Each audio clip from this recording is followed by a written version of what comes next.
Então aqui, né, para começar a parte da programação, a gente vai ver essa interface. Nessa interface a gente determina quais serão os métodos que o subsistema de escrita vai prestar como serviço para outro subsistema que fizer a conexão com ele. Então, nessa interface a gente vê duas coisas, dois métodos. O método converter, que ficou escrito convert, que passa o tipo de conversão que vai fazer, se é do modo alfabético para o modo hexadecimal, do hexadecimal para o modo alfabético, e a string que será convertida. E como resultante, a gente devolve uma string nova convertida. Esse método de baixo, ele retorna um vetor com os modelos de escritas possíveis. No caso, a gente só está trabalhando com dois modelos de escrita, que é o alfabético e o hexadecimal, aí vai retornar um vetor com dois índices, um escrito alfabeto e outro hexadecimal. Esse daqui é a interface de escrita.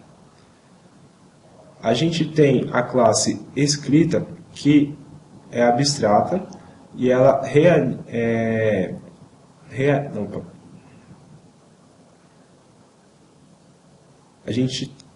A gente tem o factor escrita, que ele implementa a interface de escrita, ou seja, ele define, aqui é definido a programação dos métodos converter e listar escritas. Por exemplo, aqui o método converter. Antes da gente fazer o converter.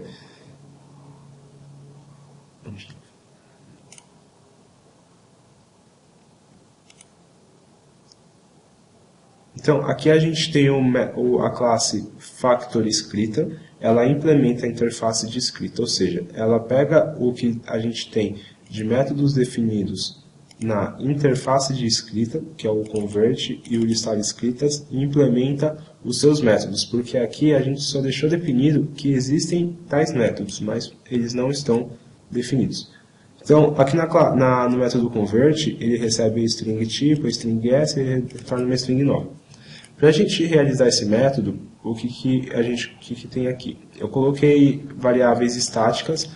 Variáveis estáticas, elas têm o seu valor guardado na classe e não no objeto. Então, mesmo sem instanciar a classe factor escrita, a gente tem acesso a essas duas variáveis. No meio externo, porque ela é public, ela tem visibilidade pública, e ela está definida como final porque ela vai ser constante, ela é uma constante. Então a gente tem duas constantes aqui, a constante alfabeto e a constante hexadecimal. A constante alfabeto, ela guarda a string alfabeto e a constante hexadecimal guarda a string hexadecimal.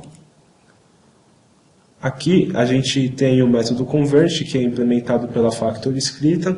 Aí o que vai acontecer? A gente passa o tipo, que vai ser o valor da variável alfabeto ou o valor da variável hexadecimal, passa a string que vai ser convertida, e aí ele vai converter. De que forma?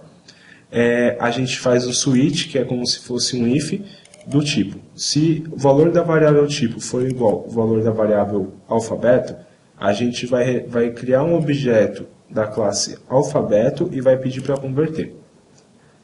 Caso o valor da variável tipo seja igual ao valor da variável hexadecimal, a gente vai criar um objeto da classe hexadecimal e vai pedir para converter essa string s. Caso não seja o valor do alfabeto nem do hexadecimal, vai retornar como nulo, porque se não vai converter de alfabeto para hexadecimal nem de hexadecimal para alfabeto, então não tem o que fazer, retorna nulo. O segundo método que é implementado é o listar escritas, onde eu falei que devolvia um vetor com os nomes dos tipos de escrita que a gente tem, no caso o alfabeto e hexadecimal. Aí vai devolver o valor que está contido na string. Vou fazer um vetorzinho do valor da string. O factor escrita, ele trabalha criando objetos da classe escrita, porém ele também tem uma forma de instância diferente. Ele não faz a instância da forma normal, chamando o método construtor. A gente chama o método estático, que chama getInstance. o que vai acontecer? Esse getInstance ele vai retornar um objeto do método, um objeto desta classe, só que ele vai devolver o objeto sobre a interface que a classe está implementando. Ou seja, depois que a gente cria o objeto e retorna sobre a interface, a gente só vai ter acesso aos métodos definidos no objeto que estão contidos na interface. Aqui, para que seja forçado a acontecer isso, a gente chamar esse método getInstance, a gente deixa o método construtor da classe como privado, para que somente ela tenha acesso e o externo, a classe, não tenha acesso. E aí a gente instancia a factory escrita e retorna esse objeto. Então aqui é uma instanciação, depois que é realizada a instanciação, é retornado o objeto sobre a interface. Para que isso? Depois que a gente já obteve o objeto, por exemplo, não é necessário chamar esse método getInstance de novo. E já que a gente só vai ter acesso aos métodos definidos pela interface, já que o objeto está sobre a interface, a gente vai ter acesso somente a esses dois métodos, convert e listar escritas. Logo, o método getInstance, definido aqui, não é mais necessário. Então, ele continua a existir. Porém, já que a gente está no domínio da interface, ele deixa de existir porque ela não está especificada. Para realizar o sistema de escrita, a gente tem uma classe chamada escrita do tipo que é abstrata, e ela é abstrata porque a escrita em si ela é um conceito. A gente tem de forma concreta a escrita no modo alfabético e a escrita no modo hexadecimal.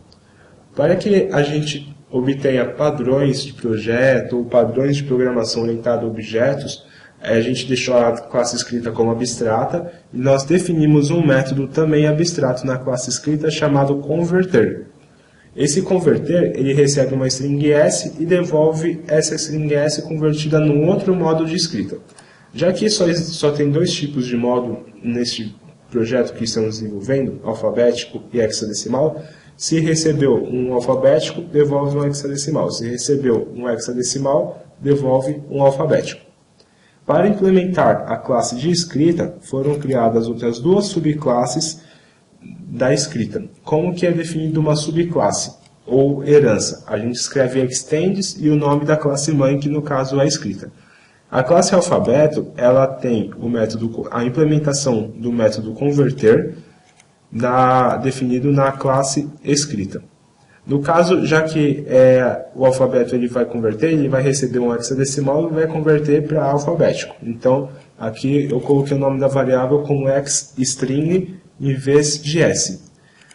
O nome da variável não vai influenciar na definição do método. Isto é, a definição do método é realizada através de uma assinatura.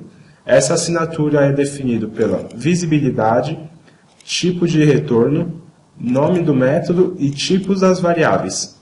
Aqui no caso, não foi alterado em nada. Visibilidade, tipo, nome do método e tipo da variável. Logo, a assinatura dos dois objetos permanece o mesmo, porém o nome da variável foi alterado, o que não tem influência em nada. Podia ser essa também, ia dar no mesmo. Assim, por exemplo, assim. Então, o que acontece? Para realizar a conversão de hexadecimal para string, para alfabético, foi chamado esse método, essa classe DataTypeConverter, e chamou-se o método estático ParseHexBinary, onde o conteúdo em hexadecimal é convertido para binário em um vetor de bytes. Depois disso, pega-se esse vetor de bytes e cria-se uma nova string no padrão UTF-8, que é o que contém acentos, caracteres especiais, essas coisas todas.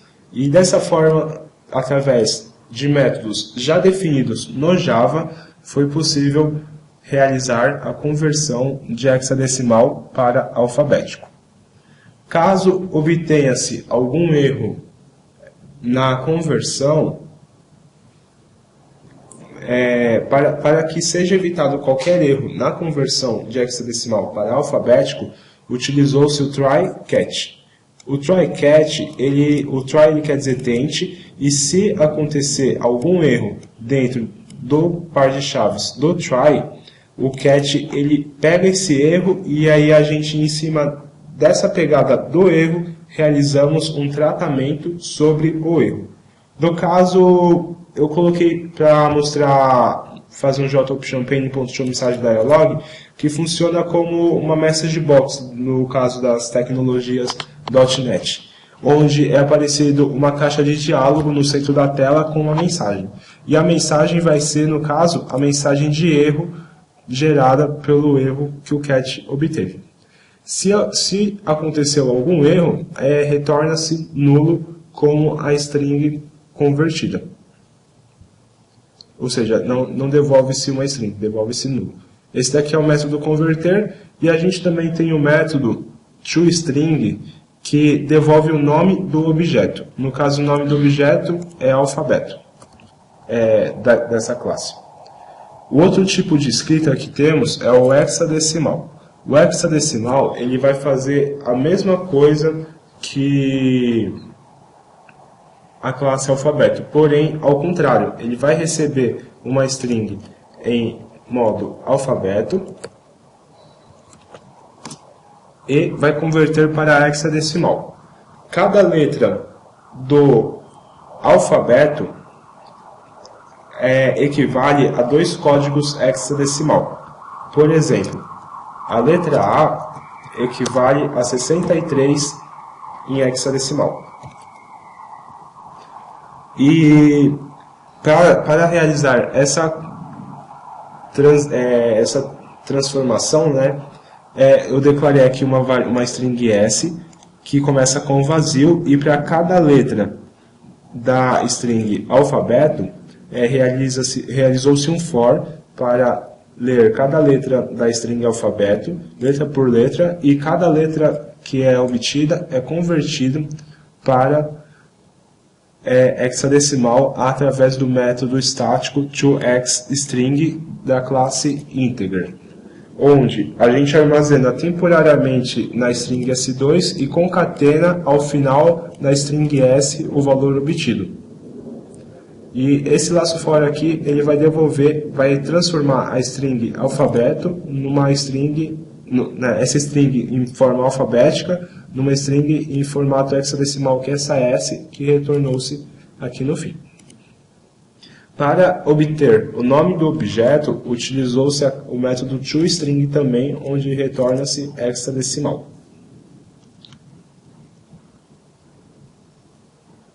Bem, essa é a parte do sistema de escrita, aí logo depois voltaremos com mais da programação do sistema.